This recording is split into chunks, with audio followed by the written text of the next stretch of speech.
Dedé é desejado pelo Vasco. O noticiário da imprensa dava conta de que um salário altíssimo teria sido oferecido ao jogador do Cruzeiro. O Vasco emitiu uma nota não muito clara, no qual dizia que a notícia não era verdadeira, ou seja, que não pagaria tanto para contar com a volta do zagueiro, mas também não diz que não vai contratá-lo. No entanto, nessa nota, o Vasco afirma que vai seguir, digamos assim, a responsabilidade financeira para não se aventurar ainda mais no buraco das dívidas no qual está envolvido já há algum tempo. Mas vejamos se não é uma contradição. Se um clube como o Vasco, que há algum tempo não consegue honrar seus compromissos básicos, salários atrasados, 13º, direito de imagem, salário de funcionário, pessoas que saíram do Vasco, ex-funcionários que têm acordo na justiça e que não conseguem receber as parcelas desse dinheiro acertado, né? Devido pelo Vasco nas datas combinadas e protestam por aí. Enfim, é uma série de problemas econômicos, não são poucos, né? Poucas as dificuldades financeiras vividas pelo Vasco da Gama. Se o Vasco não consegue pagar esses compromissos, honrar esses compromissos, e diz que vai seguir a responsabilidade financeira, como é que ele vai contratar um jogador caro? Bem, a não ser que o Dedé aceitasse um salário simbólico, porque mesmo que ele faça aí uma redução salarial em relação àquilo que o Cruzeiro lhe pagava ou lhe paga, evidentemente, ainda assim seria um jogador caro. Aí o raciocínio de alguns torcedores mas o Dedé pode fazer a diferença e tudo mais? Será? Bem, confira aí os números do OneFootball, o aplicativo que você pode baixar acessando o link que está aqui embaixo na descrição deste vídeo. Números de Dedé pelo Cruzeiro na temporada de 2019. Vá acompanhando. Os números não são sensacionais, ou são péssimos, mas não são sensacionais. Mas ele participou, gente, de apenas 20 dos 38 jogos da equipe mineira no Brasileirão e ficou fora na reta final quando o time acabou sendo rebaixado. Lesões. O problema do Dedé há algum tempo são as lesões. E quando esteve em campo, repito, números razoáveis, nada de excepcional. É evidente que a péssima fase do time mineiro colaborou também para que muitos jogadores não conseguissem ter o seu melhor rendimento. Isso é evidente. Mas, ainda assim, é um jogador que está em baixa. Há um ano o Dedé estava em alta e era desejado pelo Flamengo, o Cruzeiro não queria vender, essa coisa toda.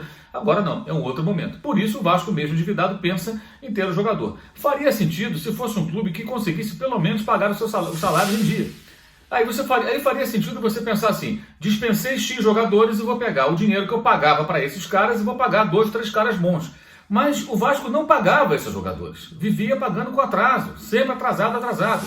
Então a primeira providência, se o Vasco de fato quer ser responsável financeiramente, é cortar custos, colocar o seu elenco e as suas despesas mensais dentro da sua receita atual para estabelecer um fluxo de caixa razoável e aí ele vai perceber as brechas nesse fluxo de caixa, se tem uma sobrinha, para poder investir em mais jogadores, bons jogadores, um passo de cada vez. E mais, gente, a temporada está começando. Janeiro, fevereiro, março, abril, campeonato estadual. É um momento que você pode trabalhar com o elenco que tem, lançar jogadores da base, fazer nesse período aí um ensaio para a temporada e buscar contratações a partir de maio, quando começa o Campeonato Brasileiro. Muitos times fazem isso. Se você consegue, digamos, se você tem 500 mil reais para contratar, tá?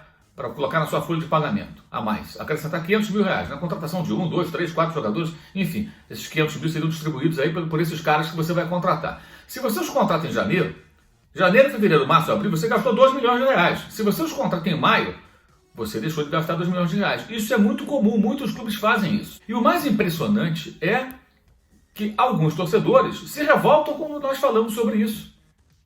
O exemplo do Cruzeiro está aí, gente. Os caras não aprenderam. 3 rebaixamentos do Vasco para a segunda divisão. O Vasco não consegue honrar seu compromisso básico, que é pagar em dia os salários daqueles que trabalham para o clube, jogadores, funcionários, etc. E estão pensando em contratar Dedé. Não é o momento. Obviamente não é o momento.